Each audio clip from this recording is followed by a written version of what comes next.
from Coca-Cola Bowl Season Radio, this is the East-West Shrine Bowl Countdown on Sirius XM at the Hyatt Regency Hotel in Frisco, Texas, and the All-Star Players Hotel.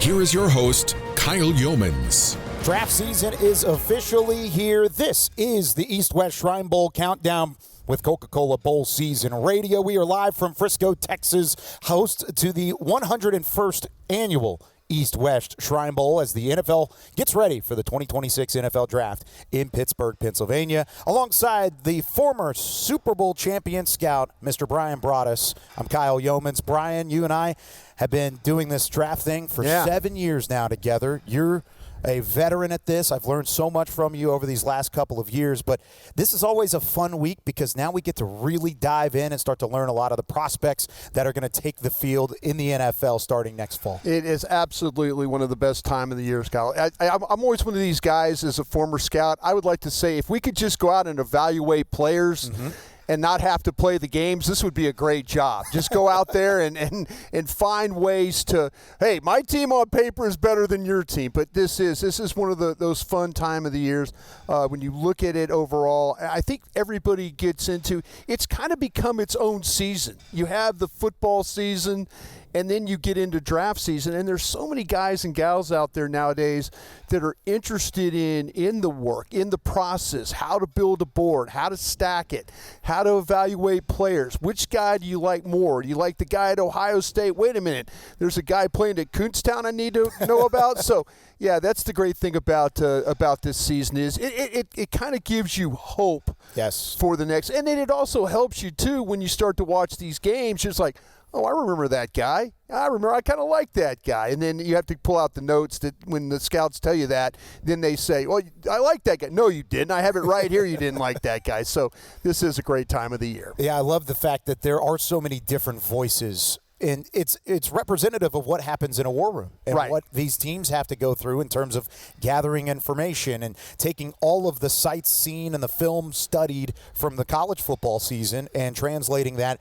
to scouting a specific player, and this is just another step in that process. It is, and the thing that's interesting, scouts have been on the road now, since August, and now they're back. We're done with we're done with the college season. We're into the bowl season as far as the All-Star games and stuff like that. But we're also dealing with something, Kyle, that every team is kind of struggling with a little bit. Coaching changes. Oh, yeah. So you're sitting there now as a scout. You might have been looking at somebody in August, September, October, and then all of a sudden, wait a minute, we just fired our coordinators? So now it might be, you got a new group. So it really is you're very hopeful that the continuity, that's what we love about scouting is give me the continuity of the Ravens and the Steelers. Well, I can't say that anymore. About 18 years of continuity. If I was scouting for the Steelers, I knew exactly the type of player that Mike Tomlin and the defensive staff wanted. So this is kind of a year of change for not only coaching staffs, for rosters, but for the scouts having to be able to maybe adapt to a player they did not like in September. All of a sudden, he's now on your board here in January and it's February. Really unprecedented what they're going through as an NFL contingency across the board because last year, a third of the league turned over their head coaches. Yeah. This year, a third of the league turns over their head coaches. Over the last 2 seasons, nearly 2/3 of the NFL out of the 32 total teams are going to have a first-year or second-year head coach within their program. This year specifically, 10 of the 32 teams have moved on from their head coaches, including some that made it to the postseason, like the Bills, like the Steelers, and then the Ravens, who were a field goal away from making it into the postseason. So a lot of that continuity comes down to 4 months because they hire their coaches. And then for the teams that aren't dealing with head coaching changes, there's coordinator changes. Exactly. We're in Frisco, Texas. We're about 3 miles from the Star in Frisco, where the Dallas Cowboys just finished a deal with their new defensive coordinator, Christian Parker, who replaces Matt Eberflus as the defensive coordinator in Dallas. Philadelphia now has to replace a couple of guys. Of course, Buffalo, Green Bay, there are a lot of overturns of really talented rosters, but new coaching staffs. How does a week like the Shrine Bowl play into that short time period for a lot of these guys to put pen to paper and really finalize what they're looking for. The great thing about these bowl games, especially like with the East-West getting the start, and then we go into the Senior Bowl week and all that, this is really the last evaluation you have of competitive football for these guys. And we always talk about the good on good. And maybe there's some guys, and I was laughing earlier about Kutztown. How about, Ali Marpet from Hobart College? Okay, perfect. So Ali Marpet ends up being a second-round pick with the Tampa Bay Buccaneers. Ali Marpet, though, not a lot of guys rolling through Hobart College. And they should, by the way. They have a bounce house out in the end zone. That's part of when you're watching film of Hobart. They got a bounce house out there. What an environment. What an environment for football out there. But this is where, all of a sudden, maybe some of these guys have shown up, and the competition because of transfer portal and all that has gotten so much better for all the schools, because some schools get picked over, they have to replenish, but other schools are able to kind of like take advantage of the portals and things. So the evaluation that you get, not only of the Ohio States and the Texases, but you're also getting those smaller school evaluations here during this East-West process, and it's been really a good way to kind of get those players in front of your coaches and other scouts. I love the fact that you brought up all the small school guys. Yeah. Of course, I'm come from a group of 5 school, North Texas. You guys play good football over there. They certainly did this year. Yeah, they found a way to do it. Joe Cooper, offensive tackle from Slippery Rock, is here. Could you name the Slippery Rock mascot? You think you got it? I don't think I had them, but I do know a story about Slippery Rock, though. It's a tradition at Michigan at the Big House that they always announce the Slippery Rock score. So I should know who their mascot is, but I do not know who that mascot is. Do you know why that's a tradition? It's something. For a while there, it was always kind of I don't want to say a joke, but it was kind of a running. It was an ode to whatever happened it was initially. Somebody in stands, what's Slippery Rock doing today? So here's our PA announcer at Michigan at the Big House giving the Slippery Rock score. Everybody cheers, yay, Slippery Rock, and stuff like that. Well, now we're going to have the pride of Slippery Rock, Joe Cooper, representing the Shrine Bowl this week. You got Incarnate Word represented, South Carolina Good football State. there at Incarnate Word. There's now. A couple players there. Declan Williams, a linebacker out of Incarnate Word. Jalen Waltall, a wide receiver at 6'1", good body, good size. We've seen him a couple times in practice this week. So lots of small school representatives, but across the board, there's so much talent in Frisco during this event. You've scouted this event for 34 years 34 years, That's unbelievable. My very first, man, it makes me sound really, really old is what it makes me sound, but my very first bowl game that going out with the Green Bay Packers, and they sent me out there, and they're like, hey, listen, go to Palo Alto, California. And I'm thinking, wow, Stanford, cool, Palo Alto. Beautiful. It's going to be great out there. Raining every single day. And so, but I did make some great, connections there. That's where I got to meet the great Hall of Famer Gil Brandt. Oh, yeah? Yeah, so legendary scouts that have come through that were part of that. I mean, I have a picture of me with a lot of these guys, and it just always reminds me as a 27-year-old standing there with legends, pillars of the scouting community at the East-West Shrine Bowl. And so, this game has always been such a big part of what goes on with scouting. But, the level of play, the level of talent that they're able to get, whether it's the top players from, like I say, from the Ohio States to our Slippery Rock players. It's just a really great mix of being able to see all these guys playing together. Yeah, and they certainly have brought together a really good group of guys for this event. Who are some of the types of players you expect? If you're an NFL staff and you come to the Shrine Bowl, what are the types of guys and the prototype that you're looking at from these prospects? I'll tell you what, Kyle, and I know you've gotten started on this because you do work on the draft show on DallasCowboys.com. Yes, sir. And so you guys have talked about these defensive players. Everybody's in that mode right now of trying to find, and if you're talking about the Dallas Cowboys here, Dallas is in a situation where they were so poor defensively that they everything but defensive tackles maybe. There's a lot of other teams that could. But what I'm noticing is a trend is these bigger defensive tackles, these noses, these one techniques, these 330-pound guys that move like they're 308 pounds. And for example, if you look at here, with Corleone. Corleone from Cincinnati, 6'1", 335. Just a really powerful guy. I know he's a little bit nicked up in this game. Hopefully he gets to play and stuff. But, we saw him practice yesterday and stuff like that. But that's what I'm kind of talking about, a guy with outstanding strength, first step quickness. He could be disruptive. That's kind of where you're looking right now. And, Albert Regis, Texas A&M, same kind of guy. Powerful guy, a little bit shorter guy at 6'1", but 317 pounds. How about Darrell Jackson from Florida State? I know you were really high on him. Really high on him. This guy's 6'5", 337 pounds. But he moves like he's a 3-tech. Exactly. That's the thing about it is we've got these mammoth defensive players that have the ability, we always in scouting terms we always say, hey, the grass ain't dying under his feet. He's not just staying in one spot. He's able to move down the line of scrimmage, play outside the tackle box. At 6'5", 337 pounds, Jackson is one of these guys, when you see him long arm somebody, and I mean extend his arms and control blockers, get off blockers, get up the field, he's a hard guy to block there one-on-one too. But if you're looking for, just for this bowl game alone, if you're looking for that one technique, and I mean the one technique that plays right on the nose of the center or plays right inside of the guard right there, this bowl game's got a couple of them for you to take a peek at. Yeah, I think this is a really good defensive tackle class. Dontay Corleone, it's very early, but he's 5th on my list of interior defensive linemen. Yep. And then Darrell Jackson Jr. out of Florida State, he is 6th. So out of the top 6 defensive tackles, 2 of them are here. You mentioned Corleone. He was in a boot early this weekend. He was practicing on Friday, going into Saturday, did not practice, but hopefully he's available for the game coming up on Tuesday. We've got a loaded show for you today here on the East West Shrine Bowl Countdown, presented by Coca-Cola Bowl Season Radio from First Team. We're going to take a look at the West offense coming up here in a little bit, talk about some of the highlighted players there, what you can expect. Then we're going to flip it to the defensive side from the East team, and we're going to preview that matchup, of course, for the game that comes up from the Ford Center at the Star in Frisco on Tuesday. Plus,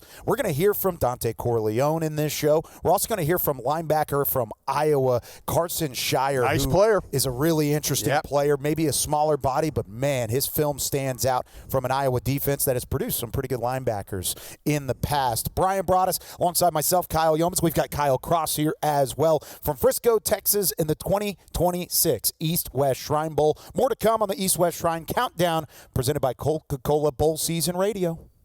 At Shriners Children's, we're home to the world's leading pediatric orthopedic care.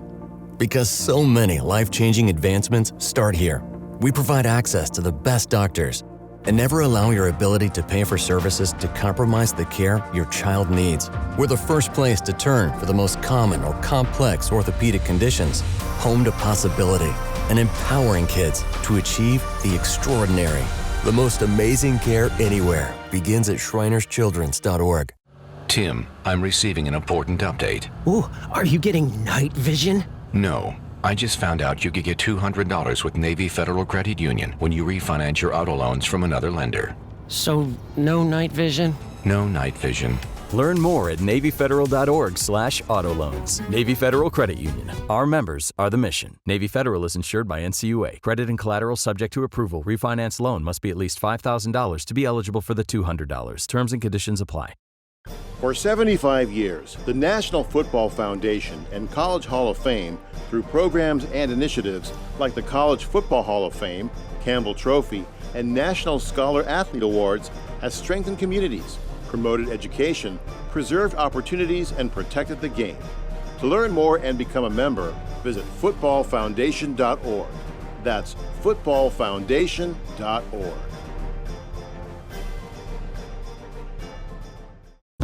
Here's the deal. We gotta set ourselves up. See, retirement is the long game. We gotta make moves and make them early. Set up goals. Don't worry about a setback. Just save up and stack up to reach them. Let's put ourselves in the right position. Pre-game to greater things. Start building your retirement plan at thisispretirement.org. Brought to you by AARP and the Ad Council. This season, the action isn't just on the field, it's in every game day spread. Hell of a Good dips bring bold flavor to every tailgate, made for dunking, scooping, and celebrating every big play. Hell of a Good in stores near you and follow on Instagram at Hell of a Good Dips. Start dipping with Hell of a Good.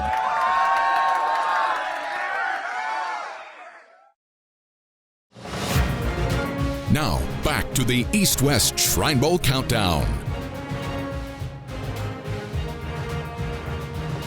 Continuing on with our countdown of the East-West Shrine Bowl, presented by Coca-Cola Bowl Season Radio from Frisco, Texas. Once again, alongside Bryan Broaddus, I'm Kyle Youmans, taking a look at the West offense. This is a team led by Dallas Cowboys tight ends coach Linda Wells, who you and I have had the chance to get to know over the years. Coach Wells has a bright mind for the tight end position, and he's excited for this opportunity moving forward. Yeah, Lunda also has a really good understanding for offensive line play, yes, too. He does. So, yeah, there's some people in the league that believe that if Lunda Wells were to go on, you know, I've been fortunate in my career to be with guys like Andy Reid, who started off as a offensive line coach, then started coaching quarterbacks, and then was a coordinator, and then, you know, now a head coach. So if you're able to marry offensive line play with the back end of what goes on with routes and stuff like that, you could do your blocking. I remember a story about Steve Spurrier going, when he was with Washington with the Commanders, he kept telling his coaches, Coach, we can't do that. Coach, we can't run that play. We can't do a 7-step drop.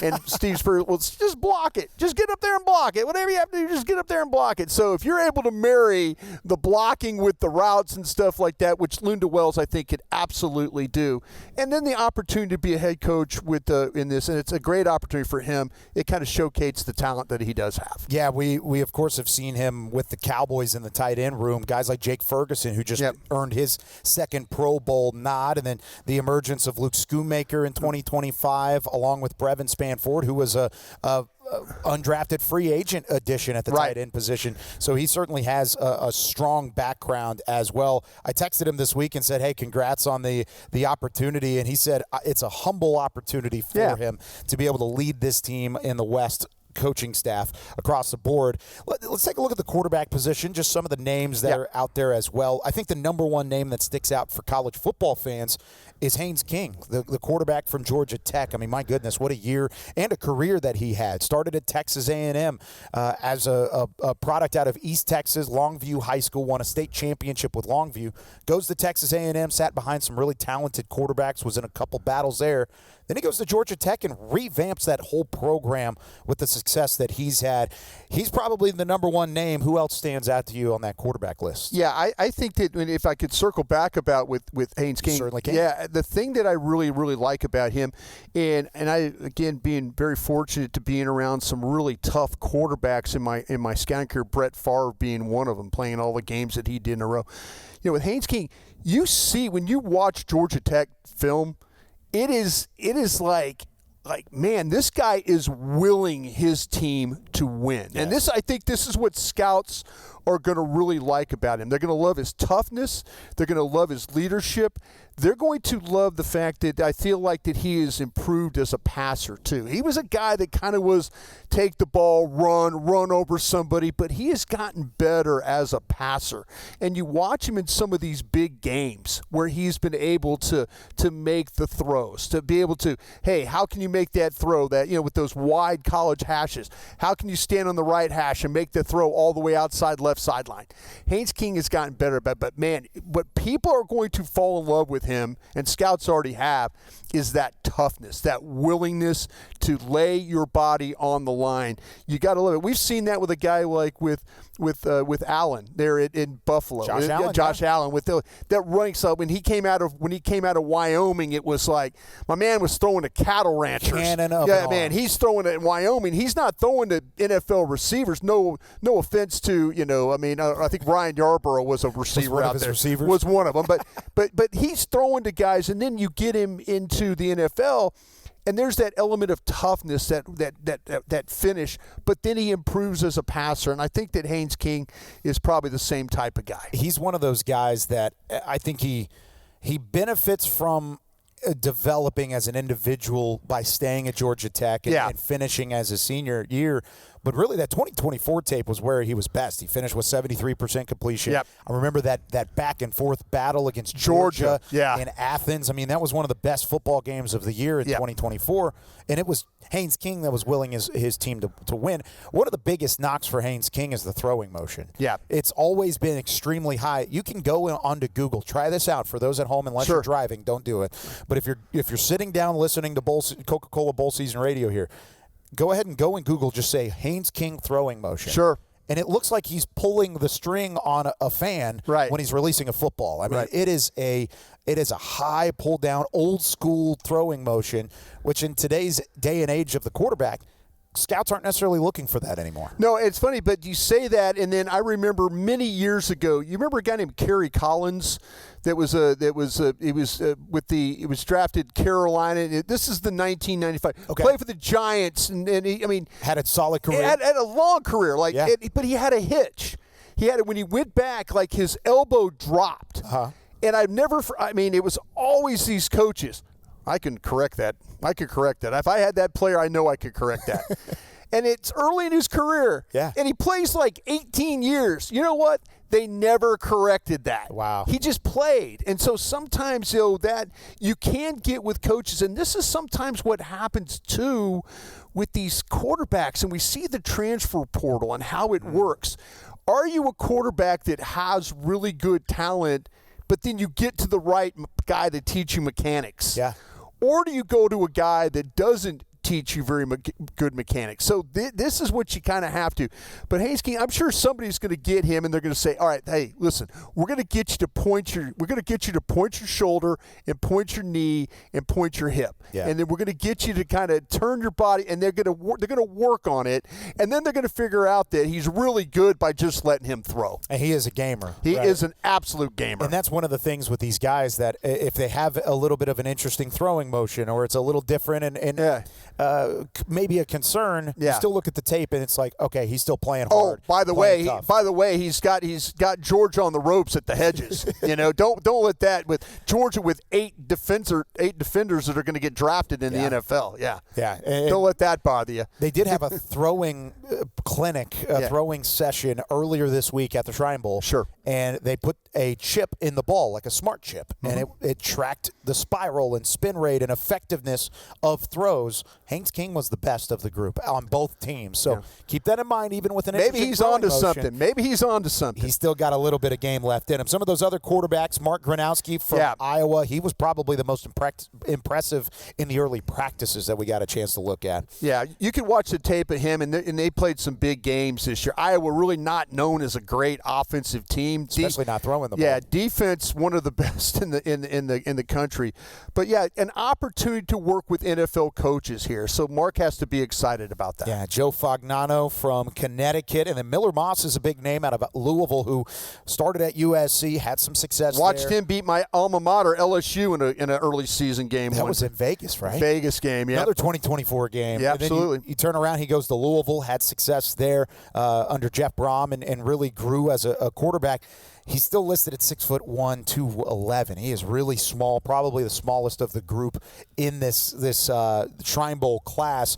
Moving on to some of these other playmakers, I liked what we saw from the Ohio State running back C.J. Donaldson this week. Some good cuts behind the line of scrimmage. I thought he had good vision and showed that he can attack a hole when need be. And then you've seen T.J. Harden a couple times out of SMU, bowling ball, physical, tough runner, and somebody that I think a team could certainly pick up on. Yeah, contact balance and things like that. Outstanding when it comes to running the ball. Any of these wide receivers on the West roster, as we continue to look through the East-West Shrine Bowl West team on the offensive side, that stick out to you? Well, you were talking about our young man from Iowa. Yes, with Caden Wedgett. Yeah. I kind of feel like, though, to me, when you watch, we say, hey, they don't pass the ball great, but here's a guy right here, though, that has come in and has shown up at these practices a little bit. Interested to see how he's going to play. Yeah, he's another smaller receiver, but, man, one of the things as a small receiver, slot guy, what are you worried about when it comes to his skill set? Red zone. How are they going to? Well, they shrink the field on these guys, but if you have that ability to work in and out, if you're a really good slot player and you find space, That's where these guys thrive a little bit. And that's where he thrived in one of the practices. Wetjen listed at 5'8", 195, one-on-one route to the left, and he won his battle, caught a touchdown pass. Other side, a phenomenal route, lost his defender, had 4 yards of separation on a goal line play, about 2 or 3 yards off the goal line, and he had all the time in the world. Quarterback missed him. Yeah. So it went off of his hands incomplete, but it would have been an easy touchdown, and he had plenty of room to the pylon to reel it in. So good things so far from the two Iowa guys, Mark Gronowski at the quarterback position, and then Caden Wetjen at the wide receiver slot side as well. You talked about tight ends and offensive line. Their head coach has that background in Linda Wells for the West roster. Any of these offensive linemen or interior guys that you've looked at so far? Yeah, I tell you what, though, the one that's really interesting to me is Pat Coogan from Indiana. Yeah. Is that you can watch him. He was a center there at Indiana. Can probably even play a little bit of guard from you. This is the type of guy that wins with angles and positioning when you watch him. He's not going to blow you off the line of scrimmage. He's going to kind of hold you in place. He's a shield defender from the ball kind of guy.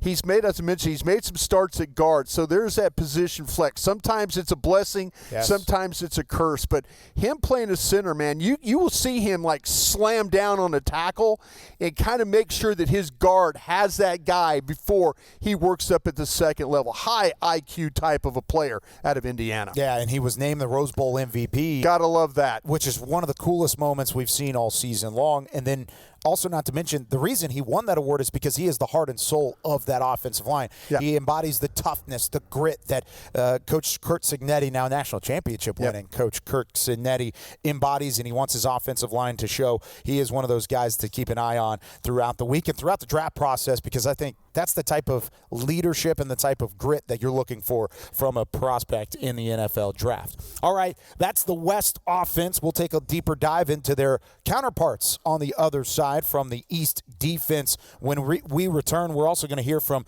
Dontay Corleone, the interior defensive lineman from Cincinnati. This was prior to him showing up in a boot on Saturday, but he's excited about the weekend, and we were excited to talk to him. The East-West Shrine Bowl countdown from Coca-Cola Bowl Season Radio continues after this.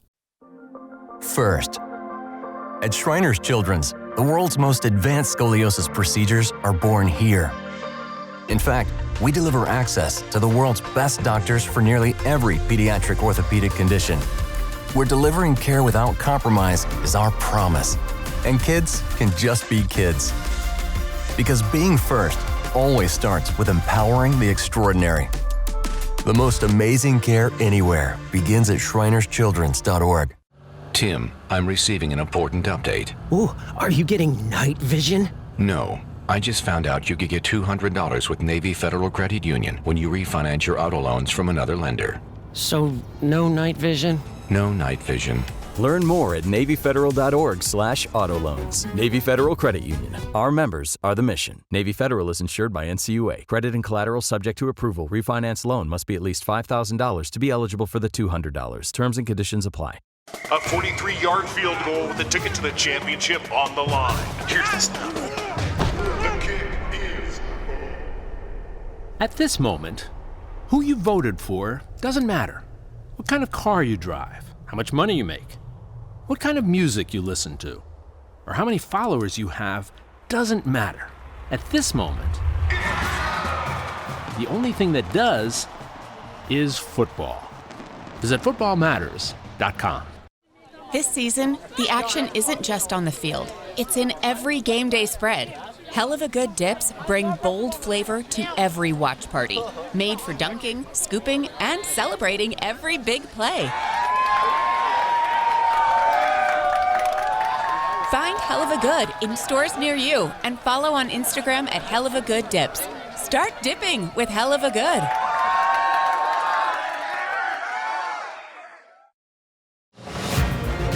Now, back to the East-West Shrine Bowl Countdown.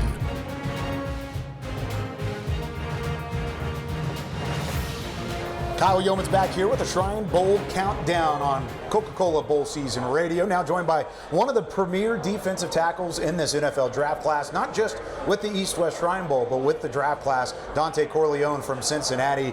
Dontay, first off, everybody's asking, are you more of a nose tech? Are you a 3 tech? Where do you feel like you're going to translate to the next level? To be honest, if I think I could go from 1 to 3. Okay. I think I could do all 3 pretty well. But mainly, at run, I think I'd be more explosive, obviously, between the A gaps and stuff. But in pass rush, I think I can showcase more in that 3 tech. Got more space, I think somebody did a statistic I was like 90% compared to the other nose guards that was outside of the head up. So I'm probably a really true up, head up nose in this All-Star game. So it's kind of weird, but I'm excited to get another defense and learn from these NFL coaches.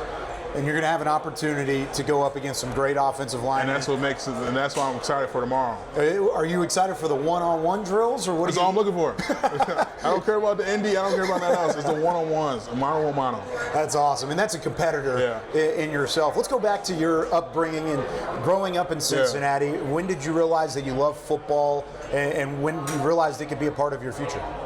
Middle school, no technique, just running the backfield, blowing stuff up. But the next step was high school. That's when people was obviously catching up to you.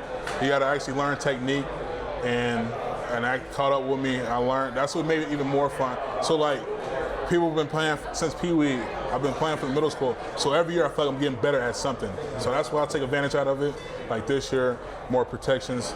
Play to play. See, I know the center's gonna come to me, either cross his face or just get upfield to the hold 2, so one of my ends can have a one-on-one block. So just having that knowledge, and also just learning more, especially getting in one of these locker rooms when the guys having 15 kids and that's 36. I'm going to be picking their brain just so I can learn and do the same thing. Now, why Cincinnati in the first place? Of course, when you were in high school, they were just coming off of going to the college football playoff. They were really working into. Oh no, I was there. You were there for the first playoff run. Excuse me. So you were going into that. Yes, that was my first year. First year there. Just enjoying the ride. Then you stay with it, enjoy the ride from there. Yeah. I mean, what was that whole scenario like, playing for your hometown team and having the success that you did? Just a blessing, man. Wearing the C-Paw. First game 2019 going against Chip Kelly, UCLA team. Yeah. I will never forget that. Man, that environment, I'm I gotta play in this. Oh, I thought I dropped something, but we're good. Yeah, but yeah, the UCLA, man, I get this picture of me now where I was sitting at, behind the bleacher, just cheesing the whole time, because one of my high school teammates committed there early, and he helped me get an offer, and I committed my junior year. So I've been committed for Cincinnati for more than just 5 years. Wow. What people doesn't know. Interesting. Who was the high school teammate? Deshaun Pace. He played here. Yeah, we talked about him a couple times on our draft coverage. Yeah. And then there's more Korean guys out there somewhere, but just him helping me out, and that's cool stuff. And it's cool to be able to see you have success with your hometown team, take pride in that. I think that's more bittersweet. I bought a home in Cincinnati, Coleraine, where I grew up at, and I just remember, it was one game, and my neighborhood loved me so much because I try to stay low-key as possible. But the home I bought, they told everybody who I was. But it was cool, because I'm more of an introvert. But they baked me cookies one week. They made me a gift card, just this stuff to welcome me in as family. And I basically all the numbers, I'll be texting them all the time. The kids come outside, play around with them and stuff like that. Just enjoying that Cincinnati family shit that I got in my neighborhood. Man, if you're saying you're an introvert, you're fooling me. You seem to have this massive passion for what you do. Well, I'm glad you said that, because 5 years of college get you out of that. Yeah, that's true. My first 2 years, I was doing an interview give you just one-word answers, but man, I wouldn't take anything back from getting sick to none of that. I just know everything happened for a reason. Yeah. Now, when you're talking to these NFL teams and you're going through interviews, talking about your game and what they've seen there, what are some of the things that you're showcasing or hoping to showcase throughout this week, and what you're bringing to the NFL Well, first of all, level? I told them, forget football. The person in the locker room, you don't got to worry about. I told them if we're 1-15, I'm the same Dontay gonna come in the building. Even when we 15 and I'll be the same Dontay. And then I told them skill set wise, just picking up veteran heads. If I got drafted by the Titans, Simmons, I'm gonna be picking his head and be like, can you get this kid away from me? Because that's how annoying I'm gonna be around him. And then they're gonna have to kick me outside the facility because this is what I'm passionate about. And then when I go home, they don't got to worry about me doing nothing to them. I love video games. I got 2 dogs at home. So that's all I enjoy. So when people talk to me, they're like, bro, you got no personality, because I just love ball. Yeah, you certainly do, and you put up some great tape throughout the year. What are some of the elements of your game that you're trying to work on going into the draft process? Obviously just become more of a 3-down guy, get more pressure. I've been getting sacks the past couple years, but I'll be more of an aggressive pass rusher, more of a guy that can stay down all 3 downs, don't have to come out because he's passed down. I want to become a complete football player. You feel like you can show that in the drills and in the games this week? Yeah, that'll be a lot of fun to talk about. Now, before we let you go, when you look at the NFL and some of the current defensive tackles, is there anybody that you model your game after or watch film for to try and emulate? I don't think I model, but I can tell you guys I love to watch. I love to watch DJ Reader when he was with the Bengals. He with the Lions now. Geno Atkins growing up, he used to come to some of our high school games. Like, you couldn't tell that man played football. Like this, I just like how he has carried himself. The D tackle from the Ravens, the big fella that hold the double teams on, like that's remind me of a role I can do as well. And obviously Dexter Lawrence. I've been watching since the Clemson days, him balling out.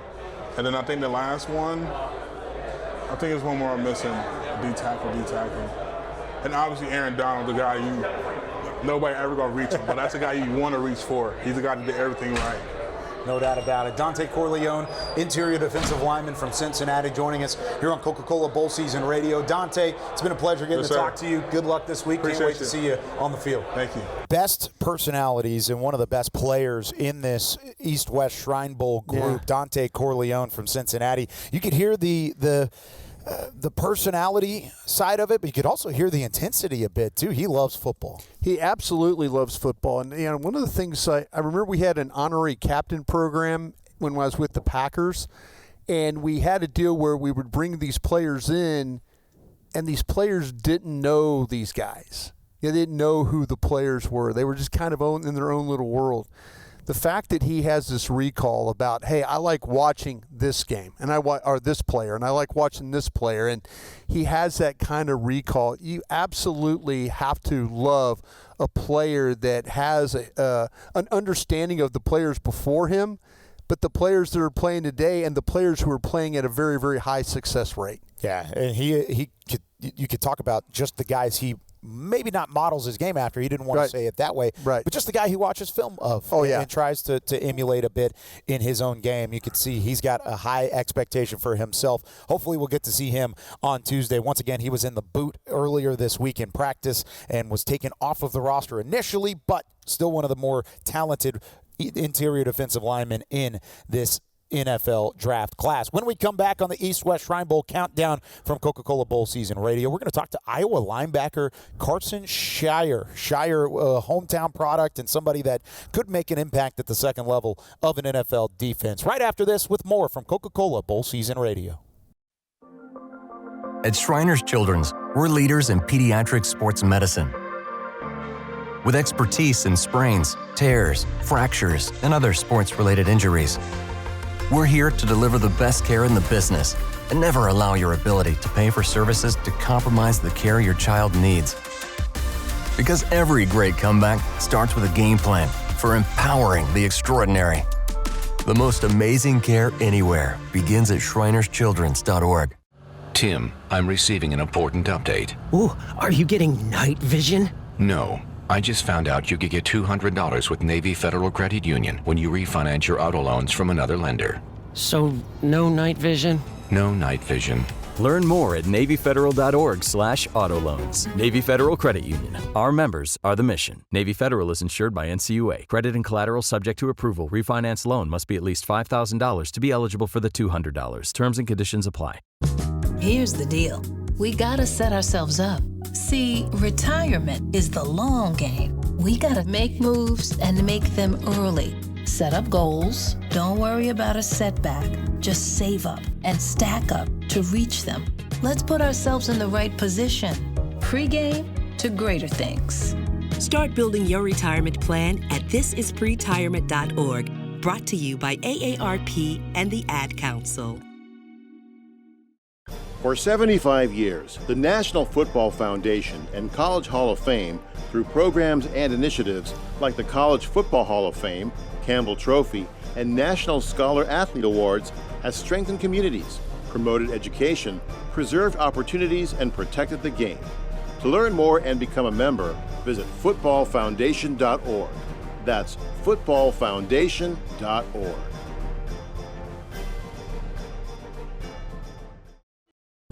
Here's the deal. We gotta set ourselves up. See, retirement is the long game. We gotta make moves and make them early. Set up goals. Don't worry about a setback. Just save up and stack up to reach them. Let's put ourselves in the right position.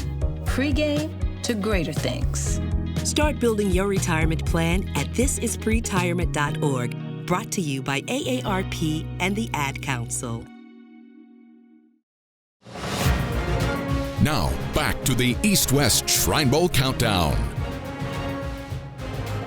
From Frisco, Texas, and the Shrine Bowl, this is East-West Shrine Bowl Countdown from Coca-Cola Bowl Season Radio. I'm Kyle Youmans, now joined by Karson Sharar, linebacker from Iowa. Karson, take us through your season. 2025 was an up-and-down year for the Hawkeyes, but you end up in a bowl game, had some great success defensively. What was 2025 like for you guys? Yeah, it was a really exciting year for us. You know, we played a lot of good teams and had a good year of competing, and I was really excited for the guys, especially on the defensive side, having some new faces out there and getting that opportunity to get in there and start this season, and I was really excited to show what I could do. So I thought we had a good year and finished strong. Now, you were named honorable mention All Big Ten. You had a ton of success, 4 sacks, including one on Diego Pavia in the ReliaQuest Bowl. We'll get to that here in a little bit, but tell us about why Iowa in the first place. Was it because of the rich tradition? Was it because of the defensive scheme? I know you're an Iowa product yourself. Was it just staying close to home? Why were you drawn to the Hawkeyes? Yeah, you know, growing up in Iowa, you know, Iowa always had the culture there, and the developmental program I saw was really grabbed my eye. So coming in there was kind of a dream come true, of just being able to get that opportunity, and then just being able to get there in Iowa City and continue to develop and grow. Just really looked forward to that opportunity, and just, yeah. And you took full advantage of it. I love going back and looking at some of the growth that you had throughout your time there. When did you feel like it finally clicked for you that the NFL was a real possibility and that you were playing linebacker at a pro level? Yeah, I mean, I didn't get my chance to start until this past year, so getting out there at linebacker, starting to get more comfortable, getting more reps, so I thought I continued to getting more comfortable, getting that groove towards the end of the year. So I think just continue to focus on the little things and the details each and every day, coming in ready to work, and then just being able to go out there, execute the game plan, and play for my brothers was just the biggest thing. Is that something you pride yourself on, is the work ethic? You've said that a couple times now, of getting into the weight room, grinding, working. Is that something that you love to do, is to take that development seriously? Yeah, I think that's one of the most important things you can do, is just whatever you're doing, just give it your all and give it your full effort. So I think just being able to do that each and every day, and just continue to compound and build up and continue to improve yourself on and off the field. What was it like closing out your 2025 season and your Iowa career with that game in the ReliaQuest Bowl and having the sack against Diego Pavia in front of the whole country? Yeah, no, I was really looking forward to that opportunity. one last time to play with my guys. And, you know, I thought we did a great job preparing for that game and just coming in excited to get that opportunity. So I think just playing together as a whole team this whole year, I'm really excited and grateful to be a part of the team. And what did you see in that play that allowed you to be successful at that point? Yeah, you know, I'm just kind of doing my job. You know, I'm third down. We had it game planned out to spy on Pavia, knowing what he can do. So just being able to execute my job and then just read and react is the biggest thing. So I just had a lot of fun this year and with the defense and the whole team. So I'm just grateful for that, and the coaches and players that we work with. So. Yeah. And you showed off all the way through. Now, as you get into the Shrine Bowl week, what's it mean to be able to represent Iowa and be able to show one more time to these NFL teams that you belong at the next level? Yeah, I've been really excited to play in this game. You know, it's bigger than just the game. You know, the East Shrine Bowl. You know, it's a great organization. It helps bigger than just the football game. So I think just being here, really looking forward to learning and growing and meeting new people, and just excited for this next week. So. Karson Sharar, linebacker from Iowa, joining us here on East-West Shrine Countdown on Coca-Cola Bowl Season Radio. Thanks so much for taking some time, and we'll talk to you again down the line. Good luck this week. Thank you. At Shriners Children's, we're leaders in pediatric sports medicine. With expertise in sprains, tears, fractures, and other sports-related injuries, we're here to deliver the best care in the business and never allow your ability to pay for services to compromise the care your child needs. Because every great comeback starts with a game plan for empowering the extraordinary. The most amazing care anywhere begins at shrinerschildrens.org. Tim, I'm receiving an important update. Ooh, are you getting night vision? No. I just found out you could get $200 with Navy Federal Credit Union when you refinance your auto loans from another lender. So, no night vision? No night vision. Learn more at NavyFederal.org/auto loans. Navy Federal Credit Union. Our members are the mission. Navy Federal is insured by NCUA. Credit and collateral subject to approval. Refinance loan must be at least $5,000 to be eligible for the $200. Terms and conditions apply. Here's the deal. We gotta set ourselves up. See, retirement is the long game. We gotta make moves and make them early. Set up goals. Don't worry about a setback. Just save up and stack up to reach them. Let's put ourselves in the right position. Pre-game to greater things. Start building your retirement plan at thisispretirement.org. Brought to you by AARP and the Ad Council.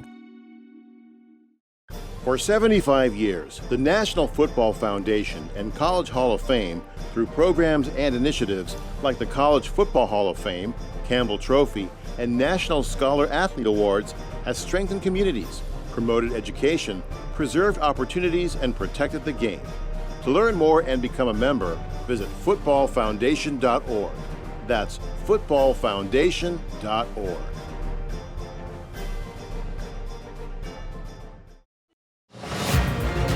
Now, back to the East-West Shrine Bowl Countdown.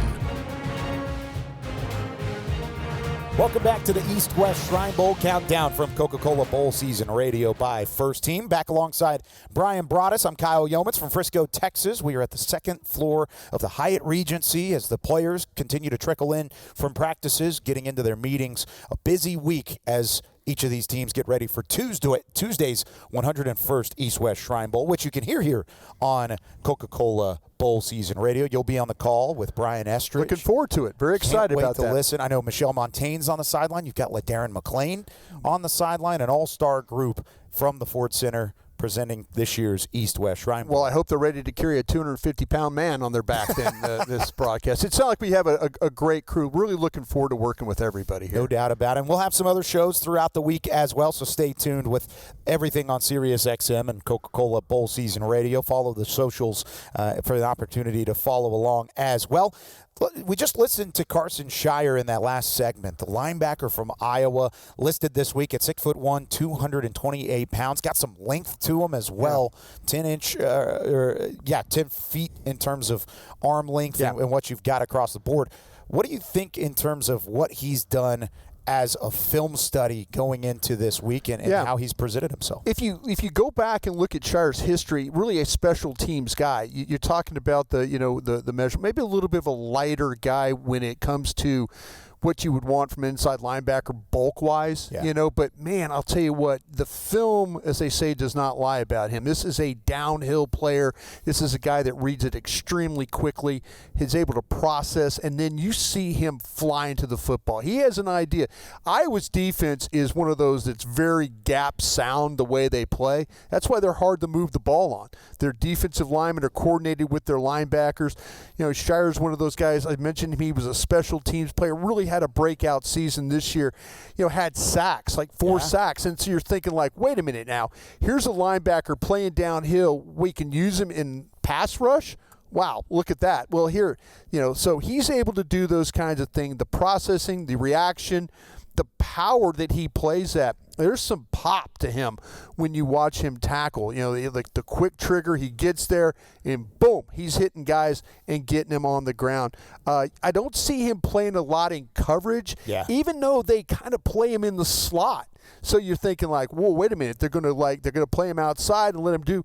But this is something that I wouldn't put it past him that I think he can do that. I think if he gets with somebody that says, hey, listen, as quick as you're able to process and see things, the movement skills and stuff like that, the quick trigger, I think somebody could use him a little bit in some coverage. Sometimes you'll say, listen, I wouldn't play this guy at all in man coverage. I don't see that the case here with Sharar at all. I think he is a guy that might not be the biggest guy physically, but everything about the elements of his game, the tackling, the smarts, the explosiveness, you see that on film. Yeah, he certainly has a first-step quickness to him, too, especially going downhill. Like the way that he reads, he reacts. You can tell he knows where the gap discipline is going to be in front. Right. It's a big byproduct of playing for Iowa. You got to know where you got to know. You can't play in their scheme unless if you're not playing the scheme the correct way, you're going to be standing over there next to you and I on the sidelines. Yeah, exactly. Yeah. And he certainly is not one of those guys. Yeah. I like how you said he's not a liability in coverage. It's just not a strong suit. It's just not a strong suit right now. But somebody could put him in that mode where they say, listen, we're going to try it a little bit because his ability to read. I think there's some movement to this guy. I don't see a stiff moving guy that, sometimes you get these linebackers that are a little bit cumbersome, lumbery. They try and turn and they just can't do it. I see a guy like you watch this guy play sideline to sideline. You can watch him play, against like Indiana, and the ball's going to the outside, and he is running. I mean, he's beating his teammates to the football in order to make the tackles. Yeah, he's one of these star linebackers. I thought when we've seen practice so far this week, we've seen him stand out. I think Eric Gentry from USC has stood out. They're both on the West roster. Let's take a look at the East roster and some of the defensive players there. Some really big names. I like Anthony Lucas, another USC Trojan, at the edge rusher spot. 6'4", 270. Got a big frame to him and some good arm length there as well. Then you turn around, you look at their linebackers. Torian York, the linebacker out of Texas A&M. A lot of people like Torian York. He's a smaller body, but man, he's a missile. He is, He does not get pushed to the side very easily. Tough leadership qualities, all of those things coming out of Texas A&M. What did you see from York? Yeah, York. He's one of those guys that if you're looking for that Mike inside linebacker spot. Now, we've seen some guys that have played some a little bit shorter guys. We've seen with Jeremiah Trotter, like at the Philadelphia, a little bit short. So teams are always like, they get so enamored with numbers and size and all that. But watch the film of these guys play. And you mentioned the missile, the ability to read, to be able to react. Yes. There are a lot of these players that might not have the measurables that like my old crusty scout guy like me like gets enamored with. But if you just watch the tape, their ability to make plays trumps anything else you've got showing there. Yeah, he's one of the smaller players in this linebacker class. Everybody else is above 6 foot, but he's listed at 5'10", 232. Yeah. He's thick now. But you're right, he is built. He is built. And that's the thing about it is if you have that ability to take on blockers and to get to the ball, you could play in the National Football League, and York is that kind of guy. There's been a lot of talk just from the scouts on the sideline of practice this week about the safety Cole Wisniewski, apologies on the total. Yeah. I'll give Brian to get it right on Tuesday. But the Texas Tech safety, 6'3", 215. He's built like a prototypical free rangy safety, and they put him in the box a little bit as well. He can run around, and he's played well throughout the week. Anybody in the secondary that you've already either looked at or taken a liking to when it comes to that East roster? Yeah, I think that when you mentioned about with Wisniewski, with his ability, he fits into what we're seeing now from some of these safeties that I've watched. Now, there's going to be guys like, of course, Ohio State's like Downs. I think Scott, the slot from Miami that plays, I think he could play as a strong. Thieneman from Oregon is a guy as well. See, there are these guys. Ramsey from USC, Halsey from LSU, McNeil Warren from Toledo. Yeah. Okay. Everybody's going to these safeties that have the ability to play back and also play up. And then, how can we fit them into – can we play them in some coverage stuff? Can we put them in the slot? Can we play them at linebacker? The flexibility of these guys is really, really important. And if you have that ability, if you show you can tackle, if you show you can cover, then there's going to be a place. This draft for free and strong, it used to be like, oh, he's just a free. You're getting teams playing a lot of that too high stuff. That now they're playing the cover 4 stuff. They're playing the cover 6 stuff. You have to be able to play up and back. We're getting a lot of teams that are playing what they call that robber, where they put a safety in the middle of the field to take away all that crossing stuff. If you're a guy that can show that you can do that, Reed Blankenship as an example, with the Philadelphia Eagles, that type of guy that can play back but also play up, play in the middle. You can walk him down. You can occasionally put him in coverage. Those are the types of players that you're looking at, and that's what this group looks like. And Wisniewski, he seems like a guy that might be that type of a player that fits in that mold. And that's a byproduct of how college football has been played recently. With right. a lot of the RPO and the flexibility from an offensive standpoint, these defenses have had to make an adjustment. Yeah. And now you're seeing that trickle up to the NFL and how that's kind of played a factor in how these prospects come in with these vast skill sets in the secondary. I know you talked about what you saw from some of those. Well, how about this though? Like, and you're talking about safety, but how about Harold Perkins? Yeah, that's a great one. Okay, now I'm just thinking this because here I am. I'm an LSU alum. Yeah. Right. And I'm interested to see a guy. And you mentioned you were talking about edges, and so I was looking at linebackers. Harold Perkins to me, and you said edges, and the first thing I thought about was Harold Perkins. But he plays as a linebacker. Yeah. But like early in his career, and I'm hopeful that we get to see him play as a rusher. A little bit of both. Yeah. I mean, like I said, I felt like that LSU, I'm one of these guys who will be screaming at the TV, rush him. And so he's a guy that got a little banged up, and I'd say a little.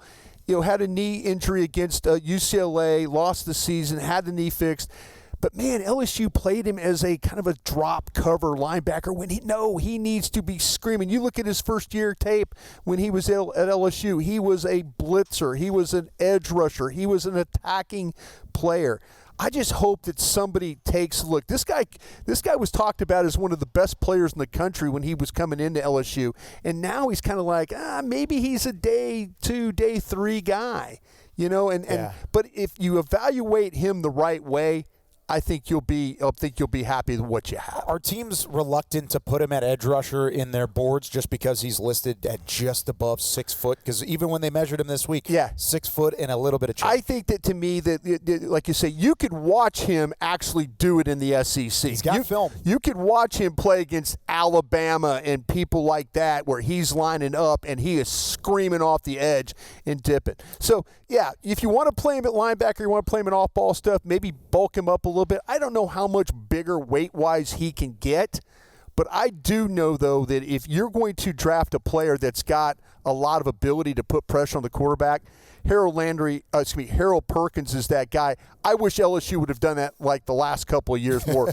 Hopefully we'll get to see a little bit more of that in this game. Said like a true Tiger. I'm disappointed. Screaming at the TV. I was screaming at the TV about it. Maybe Lane Kiffin will get things going in the right direction there. I tell you what, I know he's an offensive guy. I got 7 jobs to send money to LSU for NIL. So yeah, hopefully we're working on that right now. He may Harold Perkins as an edge rusher may have went up against Alabama and Georgia, but as we talked about at the beginning of the show, this Shrine Bowl is about guys from Slippery Rock. He's going to go up against Joe Cooper on Tuesday. Can't wait to see that type of back and forth. As we wrap up this first edition of the East-West Shrine Bowl Countdown from Coca-Cola Bowl Season Radio, when you look at the the West offense versus the East defense, anything that sticks out to you that from a matchup standpoint that you're excited to watch? No, you mentioned like the different levels of play. It's always fun to see how offensive linemen play together, because 5 guys just coming together for 3 days of practice, 4 days of practice, how well is that going to be? Are we going to be able to see them protect? Are we going to be able to see them be able to run the ball, showcase some of these backs? Those are the things you worry about. Are the quarterbacks going to be under pressure to the point where it's like kind of crazy to watch? Almost like a preseason game in the NFL. So matchups, what teams can get the continuity the fastest? And that might showcase like, whoa, that's pretty impressive, those 5 guys. And then you have backups coming in there, too, having to do this. So this could be kind of fun. It could be crazy, but in a fun way to see really what players adapt best to coaching and then having to think in quick situations. Yeah, you talk about the run games from each of these teams. Yeah. Usually these bowl games showcase a lot of that because running downhill and protecting for the run is a little bit of a different animal than having to turn around and pass protect with those edge rushers getting after you. Again, the East-West Shrine Bowl, the 101st edition, coming up on Tuesday. You can listen to it on Coca-Cola Bowl Season Radio and on Sirius XM that week. Hope you enjoyed this over the last hour. Alongside Bryan Broaddus, myself, Kyle Youmans, we'll be back again previewing the East-West Shrine Bowl. We'll flip the script. We'll talk about the East offense versus the West defense, and we'll hear from a couple of other participants from this year's East-West Shrine Bowl. That does it for Coca-Cola Bowl Season Radio. Have a great day, everyone. On the field. It's in every game day spread. Hell of a Good dips bring bold flavor to every watch party. Made for dunking, scooping, and celebrating every big play.